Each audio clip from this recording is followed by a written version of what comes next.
مفتی طارق مسعود صاحب پچھلی ٹرانسمیشن یہاں ہو رہی تھی، اس وقت نہیں تھے، کافی عرصے سے غائب تھے یہاں سے، تو ان کی طبیعت ناساز تھی، تو آج وہ تشریف لائے ہیں. تو یہ بھی تھوڑا ایک میسج، جس طرح سے کل آپ نے مولانا طارق جمیل صاحب کا ایک میسج سنا، تو میں یہ چاہتا ہوں کہ آج کل جو کووڈ کا ایک سلسلہ ہے پاکستان میں، اور اس کا جو اسپریڈ ہے، بیماری کا جو پھیلاؤ ہے بہت زیادہ ہے، تو ہم مفتی طارق مسعود صاحب کو ایک تو اس بیماری سے صحت یاب ہونے پر ظاہر ہے ان کو بہت مبارکباد ہے، کیونکہ بہت کم لوگ ایسے ہوتے ہیں جو جلدی اور آسانی سے ریکور کرتے ہیں اس بیماری سے.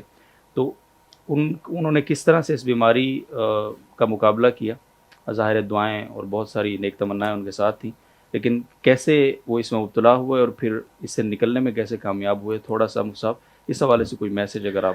جزاکم اللہ. بسم اللہ الرحمن الرحیم. میں اس بارے میں پہلے بھی ایک کلپ ریکارڈ کروا چکا ہوں. پہلی بات تو یہاں پر یہ ہے کہ ہمارے ہاں ایک المیہ یہ ہے کہ جو کورونا میں مبتلا ہوتے ہیں نا، وہ اپنی بیماری چھپاتے ہیں. اس کی وجہ سے لوگ بہت زیادہ غلط فہمی کا شکار ہیں. لوگ کہتے ہیں کہاں ہے یہ، نظر تو کوئی نہیں آ رہا، وہ بھی ٹھیک ہے، وہ بھی ٹھیک ہے. حتیٰ کہ اگر موت بھی ہو جائے تو یہی کہا جاتا ہے نہیں جی یہ تو ہارٹ اٹیک سے، یہ تو شوگر سے. کوئی ایسا لگتا ہے کوئی سیاسی سا مسئلہ بن گیا ہے کہ اگر ہم نے مان لیا کہ کورونا سے انتقال ہوا ہے تو شاید بخشش نہیں ہوگی آخرت میں. حالانکہ وبا سے جو مرنا ہے وہ تو حدیث میں، بخاری مسلم کی حدیث میں اس کو شہادت قرار دیا ہے. تو اگر کوئی وبا سے انتقال کر جاتا ہے تو وہ تو شہادت ہے. تو ٹھیک ہے سب کرونا سے نہیں مر رہے، لیکن بہت سے لوگوں کی موتیں، خاص طور پہ بڑی بڑی مشہور شخصیات کی موت ہوئی ہے. تو مجھے جب یہ بیماری ہوئی ہے تو میں نے یہ بتایا لوگوں کو. حالانکہ عام طور پہ ہمارا مزاج نہیں ہے، علماء کا بھی نہیں ہوتا، ہم جیسے نالائقوں کا بھی نہیں ہے کہ اپنی بیماریاں لوگوں کو بتاتے پھریں. تو لیکن میں نے اس لیے بتایا کہ تاکہ حضرت مولانا طارق جمیل صاحب کو بھی اللہ جزائے خیر دے، وہ مبتلا ہوئے، انہوں نے بتایا، ٹویٹ کیا. تو ایک تو یہ بات ہے کہ اس میں تاکہ لوگوں کو ہو کہ یقین آ جائے کہ باقی یہ ہے، احتیاط کریں. احتیاط کریں لوگ. دوسرا یہ کہ جو میرا تجربہ رہا ہے، مجھے الحمدللہ ایک تو لندن میں ڈاکٹر خرم صاحب ہیں، ان سے رابطے کا بہت فائدہ ہوا. بالکل. کیونکہ جب آپ بیمار ہوتے ہیں تو آپ کو کچھ ایسے معاملات آپ کے ساتھ پیش آتے ہیں کہ آپ افراتفری کا شکار ہو جاتے ہیں. ہسپتال لے جانے کی ضرورت نہیں ہے تو مریض کو لے کے جا رہے ہیں، جہاں ضرورت ہے وہاں نہیں لے کے جا رہے. اس میں لوگوں کی قیاس آرائیاں بہت ہیں. کچھ لوگوں نے یہ فرض کیا ہوا ہے کہ جی ہاسپٹل نہیں جانا، ہاسپٹل نہیں جانا، کچھ بھی ہو جائے. وہ مرا اس وجہ سے کہ ہسپتال گیا تھا، ڈاکٹر نے انجیکشن لگا دیے تھے وغیرہ وغیرہ. اور کچھ ایسے کہتے ہیں کہ ہسپتال تو جانا ہی جانا ہے، حالانکہ وہاں جانے کا بعض صورتوں میں کوئی فائدہ نہیں ہوتا. تو وہ اللہ ان کو جزائے خیر دے، ان کی ریسرچ بھی ہے. تو انہوں نے مجھے ایک وہ بتایا تھا کہ آکسیجن کی ایک ڈیوائس آتی ہے آکسیجن چیک کرنے کی. ہاسپٹل جب جانا ہے جب آکسیجن لیول آپ کا ڈاؤن ہو جائے، 95 سے یا 94 سے کم ہو جائے، تو وہ رکھیں اپنے پاس جب تک یہ بیماری چل رہی ہے. تو اگر وہ آکسیجن لیول ہے تو جانے کی ضرورت نہیں ہے. کوئی اور اگر کوئی ہارٹ پیشنٹ ہے تو الگ بات ہے. تو یعنی نارمل آدمی تو بظاہر تو ہم نارمل ہی ہیں الحمدللہ. تو مجھے فیور نہیں ہوتا الحمدللہ. ذرا سا گلا خراب ہو اور بہت زیادہ بھی ہو، لیکن مجھے ذرا سا گلا خراب ہوا، بخار ہو گیا، سردی لگنے لگی، تو مجھے اندازہ ہوا کہ یہ کچھ اب نارمل سے حالات ہیں جو پہلے کبھی ہوئے نہیں. تو محلے میں ایک دو لوگوں سے مشورہ کیا، انہوں نے کہا کوئی ضرورت نہیں ہے کووڈ کا ٹیسٹ کروانے کی، یہ سب آج کل وائرل پھیلا ہوا ہے. تو میں نے کہا جب اس سے زیادہ پھیلا ہوا ہوتا ہے تو ہمیں نہیں ہو رہا ہوتا، اب اتنا پھیلا ہوا نہیں اور ہمیں زیادہ پھیل گیا ہے، تو یہ سمجھ میں نہیں آیا. تو میں نے احتیاطاً ٹیسٹ اس لیے کروایا تاکہ پھر ان احتیاطوں پر عمل ہو. تو ٹیسٹ بھی آغا خان لیبارٹری سے کروایا تاکہ رزلٹ میں ذرا ایکوریسی ہو. تو پازیٹیو تھا. تو 2 دن میں بیمار رہا ہوں، لیکن اس کے بعد 10 دنوں تک جو کمزوری محسوس ہوئی اور زبان کا ذائقہ، اور 1 ہفتے کے بعد سونگھنے کی حس ختم ہو گئی تھی. حالانکہ جب یعنی زیادہ بیماری پیک پر تھی تو حس برقرار تھی، لیکن 1 ہفتے کے بعد ایسے حس ختم ہوئی ہے کہ گھر میں بڑا بہترین سا کھانا پکا تھا، خوشبو اڑوس پڑوس میں خوشبو جا رہی تھی، تو مجھے نہیں آ رہی تھی.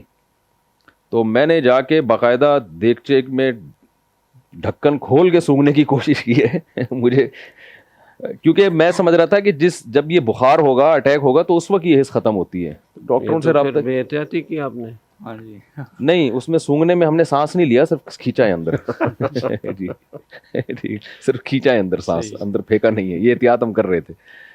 تو کسی اور کے جراثیم ہوں گے تو وہ چلے گئے ہوں گے، وہ ایک الگ بات ہے. ٹھیک. تو ڈاکٹر نے بتایا کہ یہ جو سونگنے کی حس کا ختم ہونا، یہ کوئی کورونا کی لازمی علامتیں نہیں ہیں، کسی کو کچھ ہوتا ہے، کسی کو کچھ ہوتا ہے. خیر میں تو الحمدللہ 2 دن میں بخار میرا ختم ہو گیا تھا، میں ٹھیک ہونا شروع ہو گیا تھا 2 دن کے بعد. لیکن 2 دنوں کے بعد میری اہلیہ کی طبیعت خراب ہوئی ہے، اور ان کی ایج بھی زیادہ نہیں ہے اور صحت بھی ہم سے 2 گنا اچھی ہوگی ماشاءاللہ، اللہ اور صحت دے، لیکن وہ بہت خطرناک اٹیک ہوا، اور وہ اب تک یعنی 20 دن ہو گئے ہیں لیکن ابھی تک طبیعت بحال نہیں ہوئی ہے۔ اور جو ہم سمجھتے تھے کہ ڈاکٹروں نے کہا کہ خواتین پر اس کا اثر بہت کم ہوتا ہے اور وہ جلدی ریکوری ہوتی ہے، بیمار بھی نہیں ہوتی، وہ سارا کم از کم میرے گھر میں الٹ ہوا ہے اس کا۔ آدمی جلدی ٹھیک ہو گیا، جو خاتون کو ہوا، اہلیہ کو ہوا، وہ ابھی تک اس کی ریکوری نہیں ہوئی ہے اور بہت زیادہ صحت خراب ہوئی۔ 2-3 دفعہ یہ نوبت آئی کہ ہاسپٹل لے کے جائیں، لیکن اللہ کا شکر ہے ٹھیک ہو گیا معاملہ، مگر اس کے جو سائیڈ افیکٹ ہیں وہ اب تک چل رہے ہیں۔ جی تو دعا کی بھی درخواست ہے، باقی اللہ تعالیٰ سب کو جزائے خیر دے، ہمارے اساتذہ کو، اکابر کو، مشائخ کو، دوستوں کو، انہوں نے بہت زیادہ دعائیں کی ہیں، تو آپ کے سامنے بیٹھا ہوں الحمدللہ۔ الحمدللہ۔ لیکن یہ کہ یہ تجربہ ہے کہ مجھے اتنے ایک اندازہ ہوا کہ جس کی صحت میں تھوڑا سا بھی فالٹ ہے نا، اس کے لیے بہت ڈینجرس ہے یہ۔ بالکل مجھے تو کوئی الحمدللہ کوئی ایسی بیماری نہیں ہے تو اتنا مسئلہ نہیں ہوا، لیکن جس کی جو پہلے سے بیمار ہے نا، تو وہ ان کے لیے یہ بہت ہی تکلیف دہ ہے۔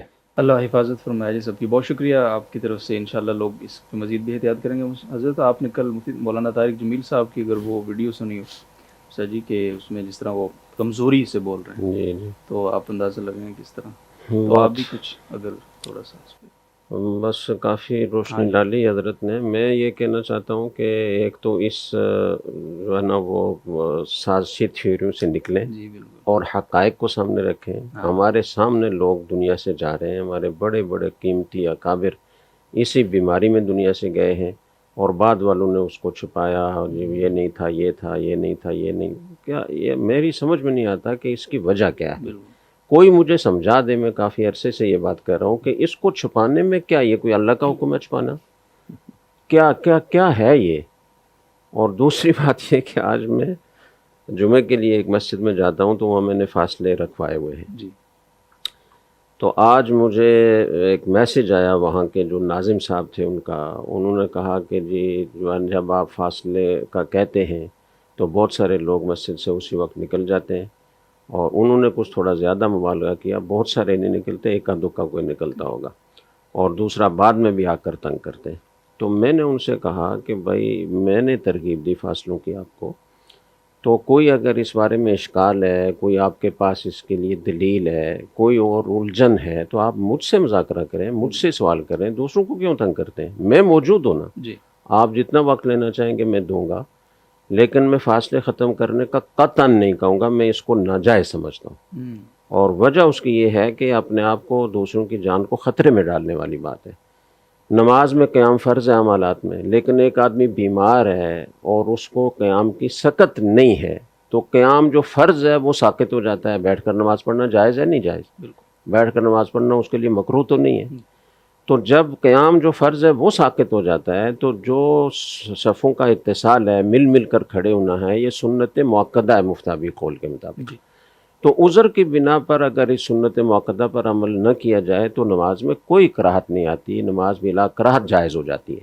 پھر میں نے ان سے عرض کیا کہ جو پہلی لہر آئی تھی اس وقت دارالعلوم کراچی میں اجتماع ہوا تھا، اور اس میں درجنوں مفتیان اکرام شہر بھر کے دارالافتاء سے جمع ہوئے تھے، اور اس میں سب نے اتفاق رائے سے یہ فتویٰ لکھا تھا کہ فاصلے کے ساتھ نماز پڑھنا جائز ہے اور فاصلے رکھے جائیں۔ وہ اس وقت تو 6 فٹ کی بات ہو رہی تھی، تو بہرحال بعض خود میڈیکل سائنس کے بعض لوگوں کا کہنا یہ کہ 3 فٹ بھی کافی ہے، تو 3 فٹ ہو یا 6 فٹ ہو لیکن فاصلہ رکھنا چاہیے۔ تو میں نے کہا کہ وہ ایک بات اس میں یہ بھی تھی کہ جو اور کسی مسجد میں نہیں ہے، دائیں بائیں ساری مسجدوں میں فاصلوں کے بغیر نماز ہو رہی ہے، تو ایک اس جگہ کیوں؟ تو میں نے کہا کہ یہ فتویٰ لکھا تھا مفتیان کرام نے، اور سب نے اتفاق کے رائے سے لکھا تھا۔ البتہ جب وہ تحریر مرتب ہو گئی تو دستخط کروانے لگے، تو ایک مفتی صاحب نے دستخط کرنے سے انکار کیا، ان کو شرح صدر نہیں ہوا ہوگا، باقی درجنوں مفتیان کرام نے تو اس پر دستخط کیے تھے۔ تو یہ سارے جاہل ہیں، آپ لوگوں کو زیادہ فتوے کا پتہ ہے، وہ مفتیان کرام کو نہیں پتہ کہ نماز مکروہ ہوتی ہے یا نہیں ہوتی۔ آپ کا کام تو مفتی سے پوچھ کر چلنا ہے، اور پھر یہ کہ دائیں بائیں نہیں ہو رہی تو سوال ان پر ہے، اشکال ان پر ہے کہ جب مفتیان کرام نے میڈیکل سائنس کے ماہرین سے مشورہ کر کے اور حکومت کو ساتھ شامل کر کے تینوں اسٹیک ہولڈرز نے اتفاق کی رائے سے ایک فیصلہ کیا، تو اب جو اس کے خلاف کر رہا ہے اس پر اشکال بنتا ہے نا، ہم پر تو اشکال نہیں بنتا۔ میڈیکل سائنس کے ماہرین نے کہہ دیا کہ اب فاصلے کرنے کی ضرورت نہیں ہے. وہ تو اب بھی چیخ چیخ کر کہہ رہے ہیں کہ فاصلے رکھیں, احتیاطی تدابیر پر عمل کریں. بات بہت لمبی ہو جائے گی. میں نے پھر اور احتیاطی میں کئی دفعہ وہاں گفتگو کر چکا ہوں. تو میں نے ان سے کہا کہ جب سردی شدید ہوتی ہے, باہر جھکڑ چل رہے ہوتے ہیں, طوفانی ہوائیں ہوتی ہیں, تو آپ بغیر کچھ پہنے آپ باریک کپڑوں میں باہر نکلتے ہیں؟ نہیں نکلتے نا, اس لیے کہ ظاہری اسباب کے درجے میں وہ نقصان پہنچائے گی وہ ہوا آپ کو. تو بالکل اسی طرح ہارٹ کا کوئی مریض ہے اگر, تو وہ کیا صبح و شام بروسٹ کھاتا ہے اور مرغن غذائیں کھاتا ہے. کوئی بلڈ پریشر کا مریض ہے تو چمچے بھر بھر کے کھانے میں ڈال کر کھاتا ہے. کیوں نہیں کھاتا؟ احتیاط کے خلاف ہے. اسباب کے درجے کی چیز ہے, لیکن آپ ان سب اسباب کو اختیار کرتے ہیں, ان سب احتیاطوں پر عمل کرتے ہیں, اور شریعت کا حکم بھی یہی ہے. تو یہاں آ کر کیا ہو جاتا ہے, یہ بھی تو اسی درجے کی چیز ہے نا کہ احتیاطی تدابیر پر عمل کریں, اسباب کے درجے میں نظر اللہ پر رکھیں. تو اللہ تعالیٰ ہماری قوم کو سمجھ عطا فرمائے.